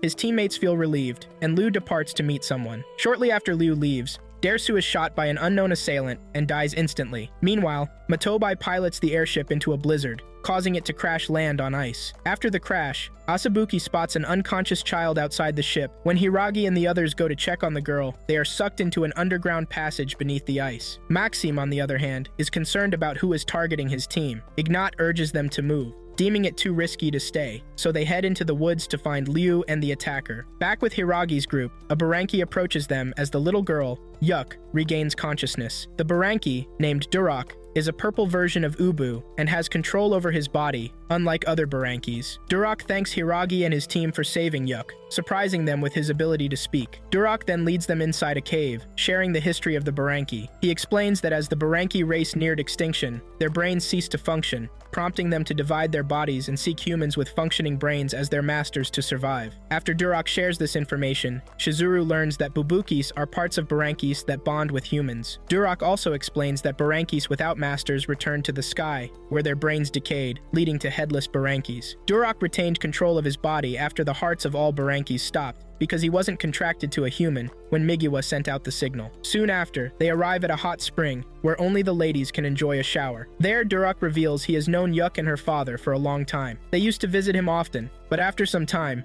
Yuk's father stopped coming, indicating he had passed away. Curious, Ugi asks Duroc why his species came to Earth and if they plan to harm humans or destroy the planet. Duroc responds that humans are already damaging the planet through their activities. Meanwhile, Maxime, Ignat, and Liu's sister are searching for Liu in the woods. Suddenly, Liu's sister is shot, and Maxime saves her from falling. As they pause to rest, another bullet targets Liu's sister, but Ignat jumps in to protect Maxime and is shot dead. Liu then arrives and discovers Ignat's body. Her Bubuki inexplicably fires a deadly shot at her sister, killing her instantly. Seemingly brainwashed, Liu then turns her Bubuki on Maxim, shooting at him multiple times. Maxim quickly deduces that Liu is still under brainwashing by Monsieur Guy. As Liu continues to fire at Maxime, his shield weakens, and he ultimately succumbs to the attack. After confirming Maxim's death, Liu uses her Bubuki to take her own life. Elsewhere, Reoko is dining with Monsieur Guy, who reveals his sinister plans. He intends to eliminate all Bubuki users worldwide, and when he whispers his ultimate plan to Reoko, she is visibly shocked. Back at the hot spring, Azuma questions Duroc about why he didn't form a contract with a human. Duroc explains that his decision was for the same reason Migiwa stopped the hearts of all Burankis on Earth. Acknowledging Azuma as Migiwa's son,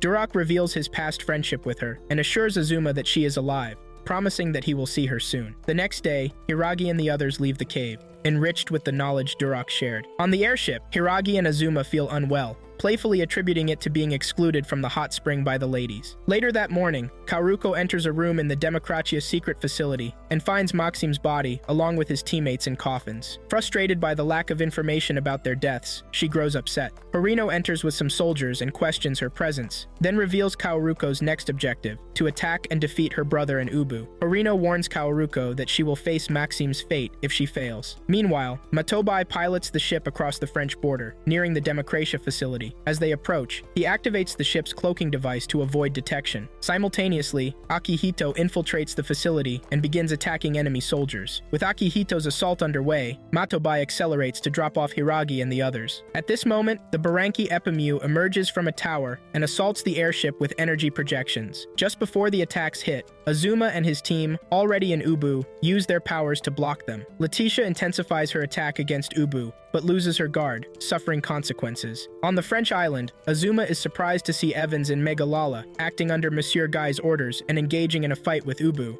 Azuma and his team are shocked by the lack of any logical reason for Evans and his team to fight other than following Monsieur Guy's commands. As the battle progresses, Epimu arrives, but Evans warns Letitia not to interfere. Ignoring this, Letitia engages Evans in combat, giving Azuma the chance to enter the facility. However, as he approaches with Oubu, Entei suddenly attacks. Azuma is shocked to see that his sister Kaoruko is controlling Entei, and demands to know why. When Azuma explains his true intention is to save Reoko, Kaoruko misunderstands, assuming Azuma has romantic feelings for Reoko, who is over 40. Kaoruko begins revealing secrets about Monsieur Guy that Evans and the others are unaware of, stating that he was responsible for killing Maxime and his team. Evans and Letitia struggle to believe her claims. The news of Maxime's death angers Azuma, prompting him to question why Kaoruko continues to follow Monsieur Guy's orders despite knowing this. Kei, triggered by Azuma's question, launches multiple attacks on Oubu, causing it to fall into the sea. Despite her actions, she begins to cry inside Entei, questioning why she ever trusted Monsieur Guy. Meanwhile, even after learning of Monsieur Guy's evil deeds, Letitia still plans to fight Epimu, hoping for Monsieur Guy's recognition and hoping to obtain Entei's body, which she believes could heal her as she's in a wheelchair. Azuma manages to emerge from the sea with Oubu and warns Letitia that Monsieur Guy is merely using her. Unmoved by Azuma's words, Letitia attacks, severing Ubu's limbs and leaving him nearly immobile. As Letitia is about to deliver the final blow, Entei intervenes, throwing Oubu to safety. Karuko seems to have had a change of heart, deciding to allow Azuma to save Reoko from the facility, even if it means defying Monsieur Guy. Seeing this,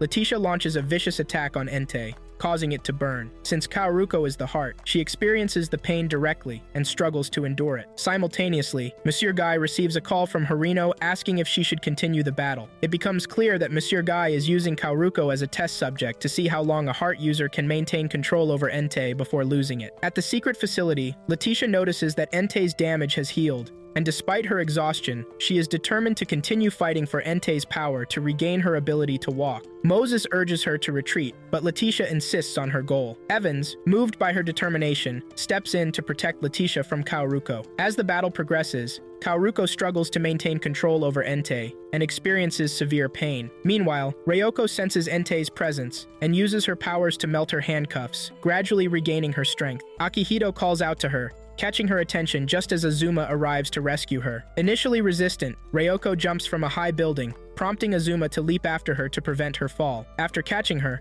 Azuma helps Reoko to her feet, leaving her speechless, and then collapses from exhaustion. Reoko carries Azuma's unconscious body to his team, apologizing and asking for their help. While this unfolds, Kaoruko lies unconscious in Entei as flames engulf it. Despite the chaos, the mission to rescue Reoko is successful, and she is safely brought aboard the airship with Akihito and the team. A few years ago, Kaoruko met with Monsieur Guy, who revealed information about her father's whereabouts. He claimed that her father went to Treasure Island with a Buranki that still had its brain, and showed Durak on a screen to confirm this. Monsieur Guy suspected other Burankis with brains still existed. Upset that her father went to the island, Kaoruko was told by Monsieur Guy to bring the island down if she wanted to see her parents. In the present, Harino receives analysis results on Entei, revealing it might have a brain. Confused, she wonders how Reoko and Kaoruko could control Entei if it had its own brain. She threatens the scientist to provide a reasonable explanation by her return. Later, Kaoruko awakens in a prison cell, restrained by cuffs. Upon regaining consciousness, she is angered by Monsieur Guy's presence. He informs her that she must pilot Entei once more to kill all Bubuki users on the planet. In defiance, Kaoruko spits at him. Before leaving, Monsieur Guy pierces her neck with something that renders her unconscious, indicating he has other plans for her. Afterward, Monsieur Guy receives a report from Harino, learning that he can control Entei if a brain is carefully fused with it. He orders Harino to cut off Kaoruko's head to prepare it for fusion, intending to use her brain to control Entei and eradicate every Bubuki user and their bloodlines, including the associated Burankis. Later that day, Reoko lies unconscious in a room at Matobai's mansion, weakened by her separation from Entei. Akihito and Matobai stand by her bedside, hearing her murmur Azuma's name in her sleep. Concerned, Matobai goes to fetch Azuma for Reoko. When Azuma arrives, he finds Reoko still asleep. Matobai and Akihito leave them alone, and Azuma gently pats Reoko's head, noticing her distress. This gesture prompts memories of his time on Treasure Island, recalling his father's death and his mother's mourning. As Azuma emerges from his deep thoughts about his mother, he notices Reoko is awake. They begin discussing Monsieur Guy's intentions. Reoko reveals that Monsieur Guy plans to resurrect Deus Magna, the progenitor of the Buranki race, considered a divine being that gave life to all Buranki on Earth. She explains that Monsieur Guy's ultimate goal is to use the resurrection of Deus Magna to gain control over the world. He plans to use the comet and Treasure Island to achieve this. Azuma, puzzled by this revelation, wonders about the connection between the comet and the island. Mons predicts that the comet will fall in 7 days, leaving Azuma and the others with limited time. Reoko suggests they must locate the Buranki nest quickly to prevent Monsieur Guy from finding it first. She proposes destroying the island permanently to stop his evil plans. This idea shocks Azuma, as it contradicts his own hopes. Later at sunset, Matobai learns from Akihito that his property is near Monsieur Guy's private residence. Matobai is surprised by this revelation, but Akihito seems unfazed. They both ponder why Reoko wants to speak with Azuma. In Ryoko's room, Azuma and Reoko argue about their differing views on how to control people and prevent war. Reoko believes instilling fear is necessary to maintain control and peace, while Azuma disagrees, advocating a different approach. Meanwhile, Matabai and Akihito bring food supplies to Hiragi and the team. Ugi is unhappy about having to eat cup noodles for a while, and Asabuki shares her sentiment, jokingly predicting that Matabai will end up alone and possibly divorced in the future. As Reoko outside, where she enjoys the beauty of nature for the first time in a while. She seems genuinely happy to experience the world beyond human-centric conflicts. Azuma hopes to show her a more peaceful and holistic perspective, and it appears his plan is working. Later that evening, Monsieur Guy reads a bedtime story to children in his home. After putting them to bed, he falls asleep on his living room couch. The next day, Kaoruko is set for execution, her head about to be severed. As Harino raises the weapon, Kaoruko pleads for her life, tearfully expressing her desires and intentions if spared. Horino seems unmoved, but then unexpectedly destroys the cuffs, freeing Karuko. Shocked, Karuko learns that Horino is actually Hazama in disguise,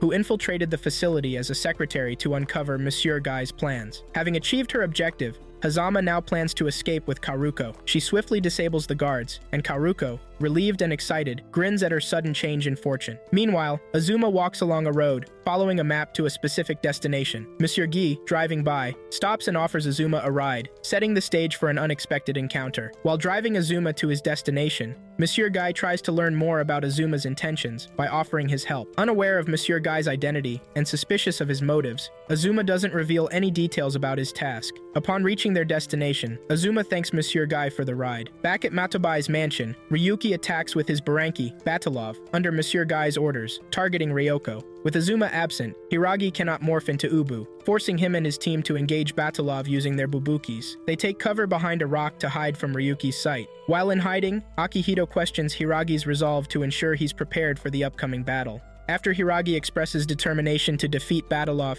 Akihito reveals a secret about utilizing Bubukis. Meanwhile, Lakshmi and her team are exhausted from Ryuki's relentless handling of the Buranki. Akihito explains that the heart of a Bubuki is its eyes, and Shizuru confirms this understanding. He further explains that Azuma can harness Ubu's true power because he merges with Ubu's heart. This revelation implies that Hiragi and the others must also merge with the hearts of their respective Bubukis to unlock their full potential. Elsewhere, Evans continues to control Megalala, ignoring Domina's suggestion to return to Democratia, even though Megalala's presence reveals their location to Democratia. Later, Azuma arrives at Democratia headquarters to rescue his sister. In a fortunate twist, he encounters Kaoruko, who is escaping with Hazama. Shortly after, Letitia arrives with her Buranki, Epimu, intent on stopping Kaoruko's escape. Meanwhile, Hiragi taps into a new level of power by merging with his Bubuki's heart. This unlocks remarkable strength, allowing him to damage Batalov significantly, surprising Ryuki, who didn't anticipate that a Bubuki could pose such a threat. However, this power comes with a risk. Hiragi lacks a protective barrier, making him vulnerable if things go wrong. Back at Democratia headquarters, Hazama urges Azuma to continue their escape with Kaoruko, despite facing heavy resistance from Epimu. As they run, Kaoruko expresses her frustration with Azuma's calm demeanor in dangerous situations. She feels overshadowed by Azuma, resenting being twins and reflecting on her lonely childhood. Recognizing her distress, Azuma tries to uplift her by showing a cherished wooden heart, a gift from their father. This gesture reminds them of their familial bond. About a year ago, their father ascended to Treasure Island with Durok's assistance, reuniting with their mother and finding solace in their home together.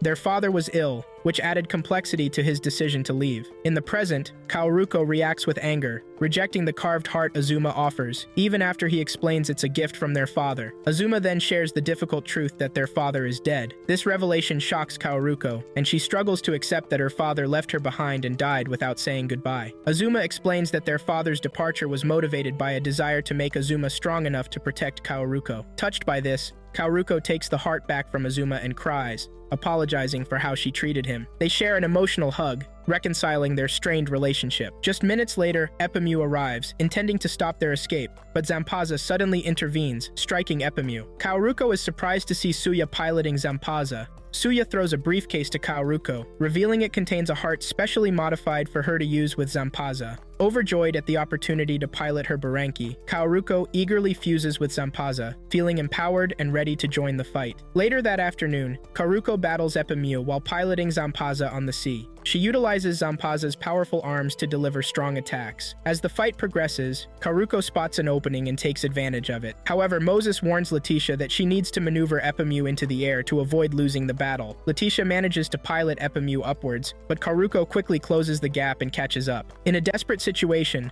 Letitia launches a barrage of energy projections aimed directly at Zampaza. Ultimately, Zampaza knocks Epimu from the sky, causing it to disintegrate and revert to its various Bubuki forms. Letitia lies on the ground, defeated, while Moses still shows determination and rallies his teammates to continue fighting Zampaza. Meanwhile, at Matobai's residence, Ugi and the rest of the team fuse with their Bubuki hearts and launch a powerful attack on Battleoff. After their effort, they realize that Battleoff is still standing, leading to their frustration. They try to persuade Ryuki to reconsider his loyalty to Monsieur Guy, but Ryuki reveals that his commitment to Monsieur Guy is temporary. He plans to betray him and rule the world instead. As Ryuki prepares to attack Hiragi and his team, one of his teammates hesitates to pilot the Buranki. Ryuki exerts control over the group because of a feature Monsieur Guy implanted in the Buranki, forcing them to follow his orders, regardless of their individual desires. During the battle, Matobai intervenes, using his ship to create a distraction for Battleoff. Seizing the opportunity, Shizuru, who is on the ship at the time, takes aim and fires a shot at the Buranki. Meanwhile, Ryuki struggles to maneuver Battleoff as his entire team begins to tire from the fight. Back at the Democratia headquarters, Karuko feels exhausted inside Zampaza after facing Moses and his team. She wonders how they can continue to fight against a massive Buranki like hers. Suya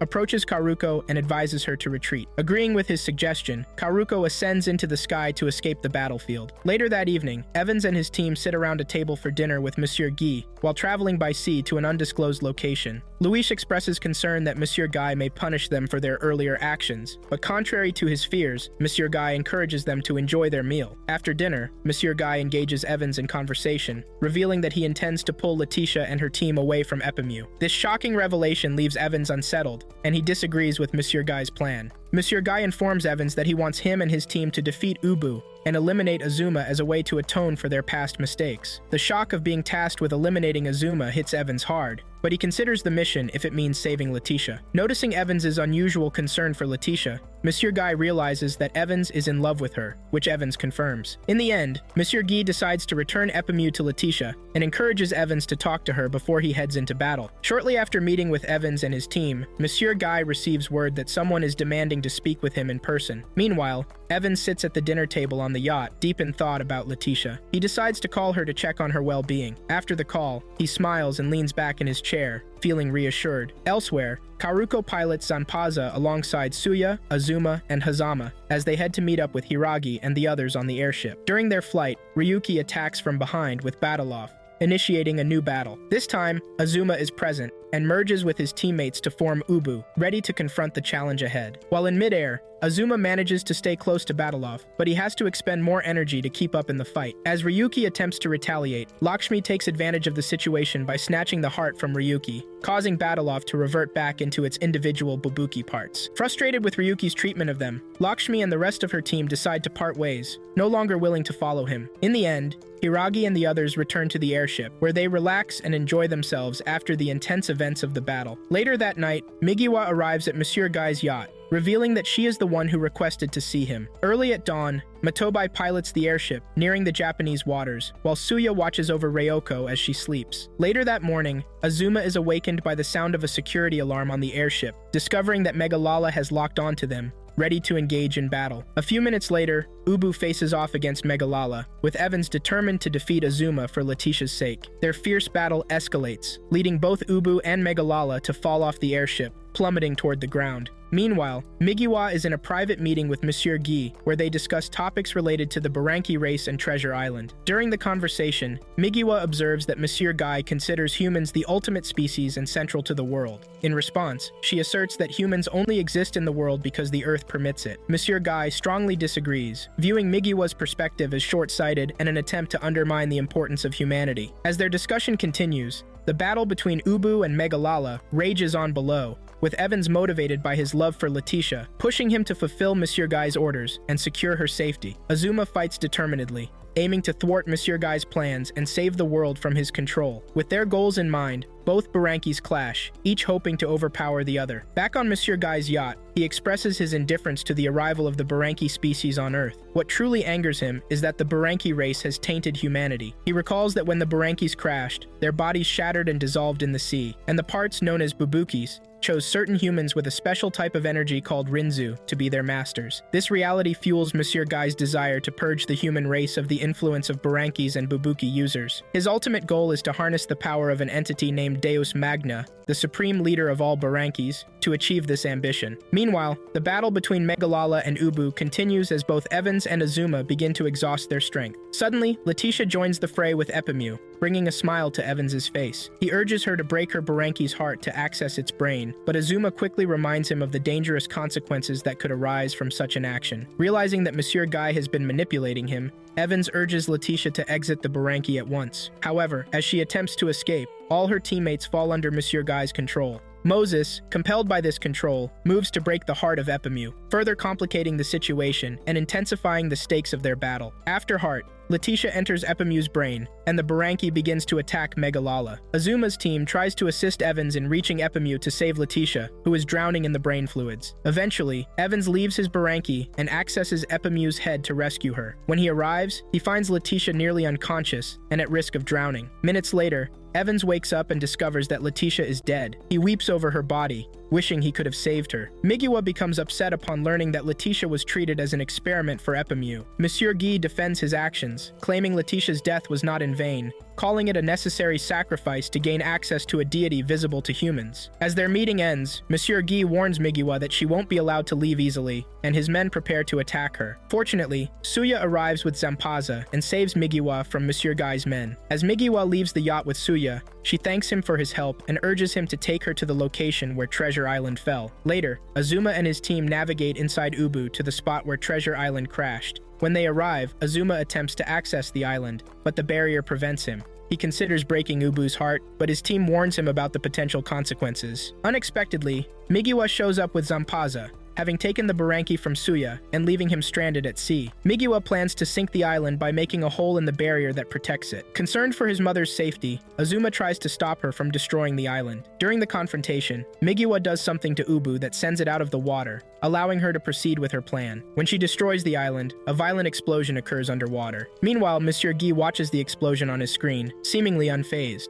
It becomes clear that Migiwa's actions have merely sped up the awakening of the comet heading toward Earth. In the past, Monsieur Guy inherited a Buranki's heart from his family. At that time, he had a child, and the heart was passed down to him. Monsieur Guy saw the heart as a curse and felt relief when his son inherited it. Unfortunately, when his son died, the Buranki's heart returned to him. From that moment, he vowed to eliminate the Buranki species that he believed tainted humanity. In the present, the explosion from the island creates a massive Buranki, Deus Magna, rising from the sea. Azuma recognizes this Buranki as the one Duroc described as their leader just days earlier. Meanwhile, Entei breaks into Matobai's airship and abducts Reoko. Entei appears to be remotely controlled by a false heart placed within it. The Buranki then directs itself toward Deus Magna, entering its neck under Monsieur Guy's control. Seconds later, the comet arrives on Earth, transforming into a large metallic ball. This comet is revealed to be the head of Deus Magna, and when it settles, a tremendous explosion occurs. The Japanese Navy rushes to the sea, firing countless missiles at Deus Magna, but they have no effect. From a distance, Lakshmi and her team witness the unfolding chaos. As this happens, Ryuki arrives at their location and unexpectedly apologizes for his actions. His team is left in shock, as they never thought they would see Ryuki apologize. Meanwhile, Reoko floats unconscious inside Deus Magna's neck. In an astral form, Migiwa walks through the streets of Tokyo City, where Azuma first encountered the remains of Oubu. Confused, she wonders why Ubu's remains are there. Suddenly, Oubu appears behind her in astral form, stating that he has been waiting for her. Migiwa is shocked that Oubu can speak and asks him what's happening, recalling that she wanted to destroy Treasure Island. After a moment of reflection, Migiwa concludes that she must be dead and seeks confirmation from Oubu. He remains silent at first, but eventually refers to Migiwa as our child, leaving her in disbelief. Hours later, Monsieur Guy arrives at Azuma's location, floating with Duroc. He reveals that he has taken control of Duroc's body, prompting Azuma to question his presence there. In that moment, Azuma realizes who Monsieur Guy is and recognizes him face to face once again. Angered, Azuma, alongside Oubu, prepares to attack Monsieur Guy, but their efforts fail as Monsieur Guy breaks Duroc's heart. unleashing his true power. Duroc cannot absorb Monsieur Guy as his brain due to adjustments made to his body that prevent it, but these changes allow Monsieur Guy to gain complete control over Duroc. With this power, Duroc attacks and defeats Oubu in a single strike, sending Azuma and his clothes plummeting into the sea. Duroc then ascends into the atmosphere, gaining access to Deus Magna's head. Taking control of Deus Magna, he launches apocalyptic missiles at the city, creating massive explosions and leading Hiragi to believe that Monsieur Guy intends to wipe out the world. Meanwhile, Azuma receives information from Akihito about data that Hazama stole from Democratia while posing as a secretary. It turns out that Entei serves as a keystone for the fusion between Deus Magna's body and head. Hazama explains that removing Entei from the body will cause Deus Magna to self-destruct. Armed with this knowledge, Azuma resolves to rescue Reoko and remove Entei from Deus Magna. Before departing, he asks Ryuki for assistance, and Ryuki agrees. Together, they team up to deal damage to Deus Magna, but in the process, Oubu gets knocked away. Elsewhere, Evans and his team watch the battle at sea from a distance. Moses approaches Evans, who looks sad, and asks if he still has a fighting spirit. When Evans confirms this, Moses offers his Bubuki for Evans to use against Monsieur Guy. Other teammates also lend their Bubukis to Evans's team to support them in the fight. Determined to take revenge on Monsieur Guy, Evans takes flight in his Buranki, Megalala. Upon reaching Deus Magna's location, he spots Karuko piloting Zanpaza and offers her one of the Bubukis she requested. Meanwhile, Azuma lies unconscious in Oubu after being knocked from the sky. With all three Burankis now teaming up, they prepare to confront Monsieur Guy. Meanwhile, Azuma regains consciousness and finds that all damage to Oubu has healed. His team, now awake, agrees to proceed with their mission. In an astral form, Migiwa converses with Oubu, who refers to her as our child, piquing her curiosity. She asks why he addresses her this way, and Oubu takes her high into the Earth's atmosphere to explain the history of the Buranki. He reveals that the Buranki are servants of Deus Magna, tasked with preparing the planet for his arrival. They came to Earth to escape their leader's plans to modify the world with his overwhelming life force. Oubu further explains that humans formed contracts with Burankis through their parts, known as Bubukis, leading to the birth of beings that could also be called Burankis, one of whom is Migiwa. This revelation shocks Migiwa, and Oubu uses her ability to bear children without losing her powers as proof of his theory. Back in reality, Azuma undoes his fusion with his team so they can create a path for him, allowing him to join the others. In the past, Migiwa sees herself preparing to fuse Reoko with Entei's heart and feels confused by the vision. Oubu tells her she can travel through time with her powers, giving her clarity on what to do next. She merges with Entei, enabling her past self to save Reoko by fusing her with Entei's heart. Now, sitting in Deus Magna's head, Reoko realizes that Migiwa has been protecting her this entire time, as she was present within Entei. Soon, Azuma accesses Ryoko's position, intending to rescue her. Reoko feels emotional, believing she hasn't truly lived, despite Migiwa saving her life. Azuma witnesses this pain and reassures Reoko that everything will be alright. They shake hands and agree to join forces against Monsieur Guy. Azuma then proceeds out of Deus Magna's body with his team, now fused as Oubu Entei. As Azuma and Reoko pilot Oubu Entei, Monsieur Guy is shocked by their union, but claims they are no match for him and prepares to launch an attack. The battle between Oubu Entei and Duroc intensifies, with Duroc inflicting damage that impacts Monsieur Guy. Frustrated that Entei is no longer within Deus Magna's body, which connects the head and body, he continues his fight against Oubu Entei. Eventually, he gets knocked into Deus Magna's body, believing he now has the upper hand against Oubu Entei. Using Duroc, he attempts to choke his opponents, putting significant strain on Azuma. Despite the pain, Azuma shifts his focus away from the suffering and overpowers Duroc, leaving Monsieur Guy shocked. Seizing an opening, Monsieur Guy stabs Oubu Entei with 2 plasma weapons. Although excited by his success, his joy is short-lived as Oubu Entei continues to press the attack. As they approach Duroc, Azuma prepares to deliver the final blow, but Reoko intervenes, taking the shot herself to prevent Azuma from having Monsieur Guy's blood on his hands. After Reoko strikes Duroc, Monsieur Guy rises, bloodied but still standing, shocking Azuma and Reoko, who believed their last attack would finish him. Monsieur Guy taunts Azuma about the boring reality awaiting him after defeating him. Though his words resonate with Azuma, Reoko detaches Entei from Oubu Entei and kills Monsieur Guy on the spot. Following his death, Migiwa's consciousness, still within Entei, speaks to Reoko, informing her that she's leaving because the comet has come for her. Grieving Migiwa's departure, Reoko sheds tears. Before leaving, Migiwa severs Ryoko's connection to Entei and urges her to take care of Azuma and Kaoruko. Meanwhile, Kaoruko floats mid-air with Zanpaza, wondering about Azuma's fate. Soon, Deus Magna's head launches into the atmosphere, heading toward outer space. Asabuki watches from a distance, hearing Azuma's faint voice.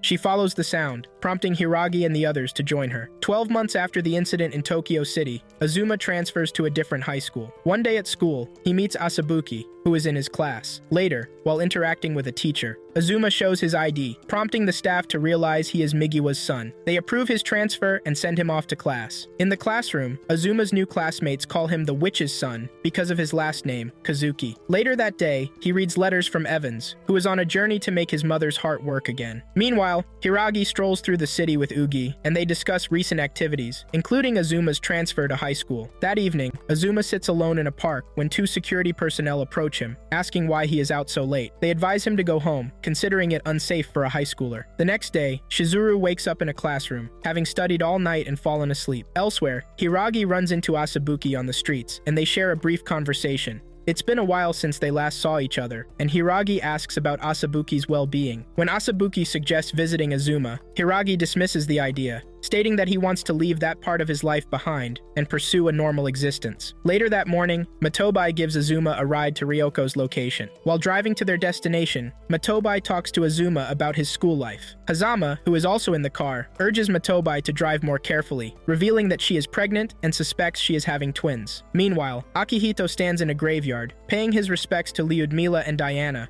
who died due to Monsieur Guy's influence. Matobai soon arrives at the facility where Reoko is located, and Azuma gets out of the car to visit her. Upon entering her room, he notices that Reoko acts strangely, seemingly not recognizing him, and she shouts at him to leave. Hearing the commotion, Suya rushes in from another room to calm Reoko down. Afterward, Azuma speaks with Suya about Ryoko's condition. Suya explains that Reoko has lost her regenerative abilities and, unfortunately, her memories as well. Azuma is surprised to hear this, but Suya expresses acceptance of Ryoko's new normal human status. Given that many might hold a grudge against Reoko, she is kept in a secured facility to protect her from potential enemies. Later, Kaoruko receives a package containing her mother's belongings from Azuma. The large box takes up considerable space in her room, leaving Kaoruko feeling frustrated and uncomfortable. Even when her friend Joan tries to help, Kaoruko struggles to open the door, leading her to leave in search of assistance. That evening, Azuma walks alone to a different park and sits by himself, lost in thought. He notices his surroundings when he sees an old man fall to the ground, seemingly drunk. Concerned,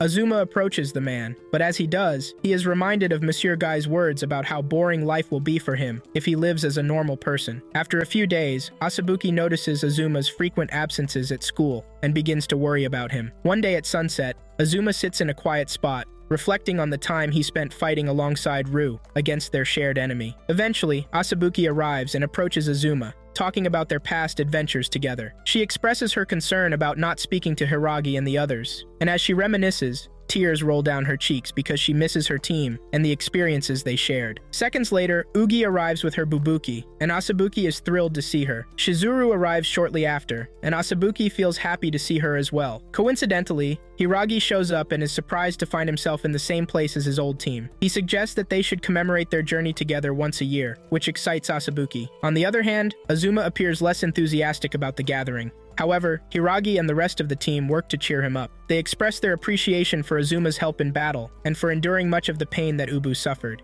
In the end, Shizuru proposes that they all visit Treasure Island together, and the entire group agrees to the idea. The end.